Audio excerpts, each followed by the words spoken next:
this is not, let me give you an example. Hausa and Fulani, the only thing we have in common is religion. We have nothing in common. We are genetically closer to Igbo than we are to the Fulani.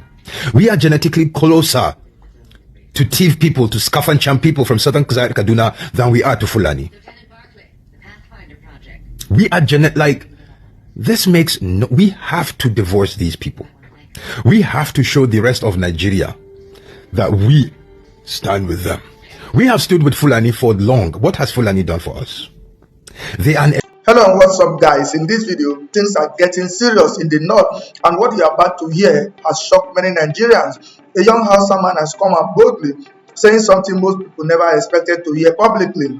And honestly, the tension around this statement is rising fast. He began by warning that the future of Nigeria is now in the hands of Arewa youth, not Yoruba, not Igbo, not Middle Belt, not politicians, but the young people in the north. He says the direction of this country depends completely on what the northern youth decide to do next. But then he takes it even further, and this is where things get intense. He says this is the time for Arewa people to come out collectively and make a public decision. According to him, the only way to fix Nigeria is for the Hausa community and the entire Arewa region to publicly divorce from the Fulani. He even adds that Arewa must also separate from anything Arab influence, insisting that this is the only realistic path forward. And it doesn't stop there. He explained that Hausa people and Fulani people supposedly have nothing in common except religion. He insists that genetically, culturally, and historically, Hausa are closer to communities in southern Kaduna, even closer to Igbo than they are to the Fulani. In his words, we must show the rest of Nigeria that we stand with them, not with Fulani. You can feel the frustration in his voice when he asks, what have the Fulani done for us? He claims Fulani have formed an elite class within Arewa, dominating leadership positions and shaping decisions from behind the scenes. He even says Fulani have the ability to switch identity, switch religion, and still rise to power anywhere if allowed, and that Hausa people are the ones enabling it by keeping silent. And then the most surprising part, he admits that most of his close friends are Fulani, and that by speaking out like this, he knows he will lose many relationships. But he insists that for Nigeria to progress, Hausa must create a clear separation, not to harm anyone, but to stop the label Hausa Fulani, which he says has never fully existed.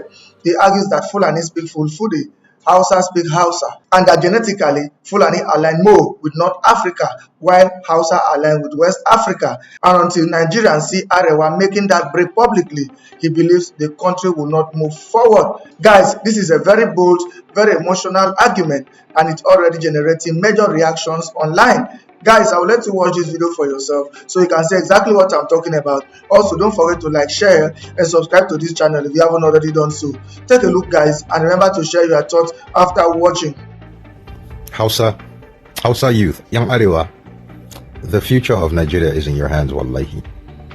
The future of Nigeria as a country right now is in the hands of Arewa youth, not in the hands of Yoruba youth, not in the hands of Igbo youth, not in the hands of Middle Belt, not in the hands of the politicians. The future of Nigeria is in the hands of the northern youth, Arewa, Hausa. Do you know what I mean by that? Right now is the time that we have to come out collectively, young Arewa. We have to have a public divorce from Fulani. We have to have a public divorce from Fulani. We have to, let me explain something. You, young Arewa, who have lived in the north, kunga kwara, kunga inda suke zama da ku, kunga inda suke wulakanta mu, kunga inda an balarabe zai zo kasan mu ya wulakanta mu, kunga cewa akwai abin da ake faɗa Arewa, ake cewa balarabe kafin balarabe baka yarsa ka aura, ya gwamnata ya shafi kashin alade a jikin shi. For those that don't know, there's a saying in Nigeria, I didn't say it right, but basically it's saying an Arab man would rather use pig's blood and pig's shit as lotion than let a black man marry his daughter. And there's nobody that marries Arab people like Northerners, so we know this, to the point that it's a badge of honor for a Northern man to be able to marry an Arab woman. Because here's the thing, we know how much they don't like us. So this flex is to be so rich that she looks past your race and marries you for your wealth. It's a flex in the north. No one will admit it, I will. If no one will admit it, I will. My father's reasoning for marrying a Lebanese woman, his reasoning, because my father was incredibly pro-black growing up. If you know, one of the reasons I want a black baby is because I want to recreate my childhood with my father. The things my father did with us. In hindsight, now as an adult, I realize this man was instilling and installing he made us. I have never for any day in my life, my hair, I got that hair that looks like ants when it's grown. You know, the typical African 4C, now like the real 4. I have never a day in my life felt that my hair was bad and I never did the wave thing. My parents made me love myself, my hair. My dad really went out of his way to make us love each other. And then the reason he ended up marrying an Arab woman was because at the point of the height of his power, all the northern men had Arab wives, or at least Arab adjacent wives. What's his name? Abacha had his wife. All those men, all of those men, they had Arab adjacent wives. So my dad was like, in that inner circle of Abacha's he was the only one with a black wife. So I guess peer pressure, he divorced the Igbo woman and married the Lebanese woman. So the point I'm making here is, young Arewa, Hausa, Arab and Arab culture has nothing to do with us. We have seen it. There's videos going around on the internet. Remember the one from Bahrain where a pregnant Ethiopian woman was hanging on a window, crying, screaming, begging for help, and the Arab woman was recording her laughing. That's how they treat us. They call us Abid. We are the only people in this world that put Islam before race. We are Nigerian Muslims. African Muslims are the only people on this planet that put religion before race. Everybody else puts race before religion. And you know, before you go, Allah is the all-forgiving. Yawmat al-Qiyamah, Allah will say, why did you put your race before your religion? You say, Ya Allah, I am sorry. You put me on this earth. And on this earth, as a black man, when I came onto the earth that you put me on, Ya Allah, my people had gone through 1,000+ years of what we went through. You saw how we went through. So we needed to get ourselves out of that, Ya Allah, we needed to unite behind our race.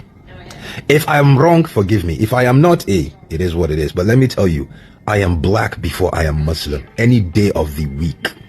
That means in Nigeria right now, if I am in Nigeria and I see two people talking, blah, blah, blah, and one no makes sense, the one that doesn't make sense is the Hausa Arewa Muslim, and he sees me, Ya Allah Akbar, I'm knocking him the fuck out.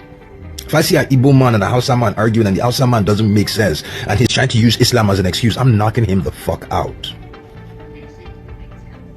An Igbo Muslim, an Igbo Christian, a Yoruba Christian is closer to me. Efik, Ibibio, any Nigerian, a Nigerian that goes to shrine and worships ancestor is closer to me than any Arab will ever be. If we want to fix Nigeria, we have to divorce from the Arabs. We have to divorce from the Fulani. This is not, let me give you an example. Hausa and Fulani, the only thing we have in common is religion. We have nothing in common. We are genetically closer to Igbo than we are to the Fulani. We are genetically closer to Tiv people, to Skafanchan people from southern Kaduna than we are to Fulani. We are we have to divorce these people. We have to show the rest of Nigeria that we stand with them. We have stood with Fulani for long. What has Fulani done for us? They are an elite group within our community. Fulani have found a way to lead. Fulani hey God. They are our leaders, all our kings, even Yoruba land. Kwara State, now Fulani, they rule them, Yoruba. And if we keep quiet, the Fulanis, they will change their race and go and lead, they will change their religion and go and lead Igbo people if we let them. Hausawa, we have to divorce from Fulani. When I say we have nothing in common but religion, saying Hausa Fulani is the same thing as saying Igbo Ibibio. They have nothing in common but religion. At least Igbo Ibibio look alike. They have the same genetics. We don't have anything in common with Fulani. But yet we let these people come into our group. We let them decide we have to divorce Fulani. We have to.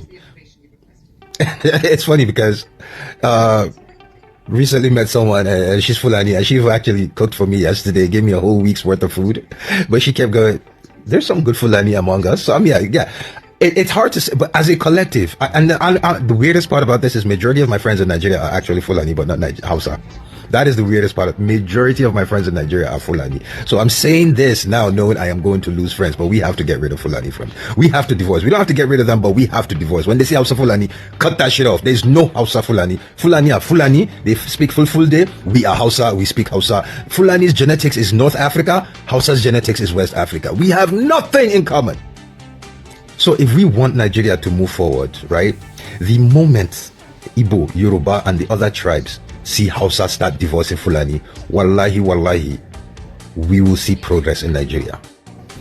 You guys remember I made a video today and I said something about how I met a Fulani lady who cooked for me and cooked for me for a whole week. Yeah, well, I just received a text message from her. She obviously saw my videos and I said that video is going to cost me a lot of friends, but let's go ahead and read it. So she sends the Facebook link of the video. She says, what the fuck? What is all the hate on Fulani? Me when you full be maka. She's asking what Fulani done to you. Damn. When he left, I don't know. I'm not going to read it. I hate you. Had I known you were this tribalistic, I would have never pursued you. I thought you were different. So how do I even explain this? I knew this was going to happen, right? And the thing about it is, I realized I had to sacrifice my personal relationships for the sake of truth. So when people criticize my people, Hausas, when they say things that Hausas don't do, I chime in with facts, because a lot of times it's propaganda based, so I come in with facts. When they say things that Hausas do, I'm like, yeah, it's pretty fucked up. I don't do it. I know my people do it, and we really need to work on changing that. We need to work on their mindsets. And again, so we have another group of people who don't want to accept criticism in Nigeria. She's Nigerian Fulani. I guess after this, we're not talking anymore. That's okay. But what do you say to, like, the Fulani tribe in Nigeria? In every country you go to, it's the same thing.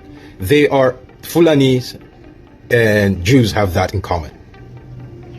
Is they go into places and they refuse to intermingle with the people that the community they find themselves in. They will go anywhere and they will create their own community within that community. They refuse to intermarry, because one can say, oh, Igbo people like to dominate wherever they go. That's a fact. But one thing Igbo people like to do again is spread their seed everywhere. Igbo will marry everything and everything. Igbo man don't care. Igbo woman don't care. They will marry you as long as you like them and you treat them good. Fulani is not letting their kids marry a non-Fulani. That is a fact. That kind of mentality is not conducive with the Nigeria that we're trying to grow.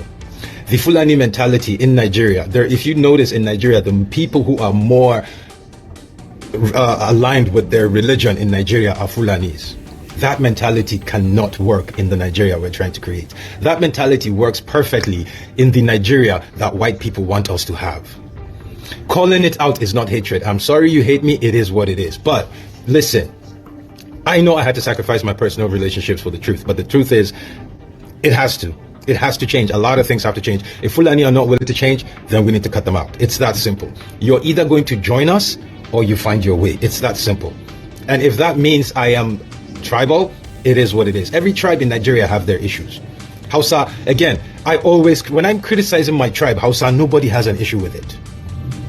When I make a video and I say Nigeria will never move forward because of Hausa, every blogs are posting me. Nobody has an issue with it.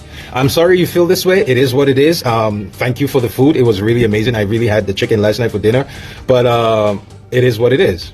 I'm not going to sacrifice the truth for my personal relationships. It's not going to happen. And I'm sorry, but it was nice meeting you. The thing we need to all start asking ourselves, each and every one of ourselves, and it takes a strong mind to do this, is, can I be criticized? And if you cannot be criticized, why can't you be criticized? What is it about you that cannot be criticized? What is it? Hausa Fulani are not one. We are not one. Me saying we need to separate and divorce is not hatred. We are not the same. Because every issue that everyone has in Nigeria is with the Fulani, but Hausas get dragged in because every time the conversation starts, Nigerians say Hausa Fulani. We are not Hausa Fulani. You're Fulani. We are Hausa. We don't say Efik Ibibio. We don't say Igbo Ijo. We don't say Yoruba Kanuri. Why is it Hausa Fulani? This makes no sense. I feel like there's this nefarious need to hide under the umbrella of Hausa-ness. If you believe you are who you are, stand tall on your own. But it is what it is. I'm not changing my mind, and please don't text me again if you're going to respond to this. I hate you. It is what it is. But no one is above criticism. Absolutely nobody's above criticism. And if you feel you're above criticism, your tribe is above criticism, your race is above criticism, your religion is above criticism, I can't be around you.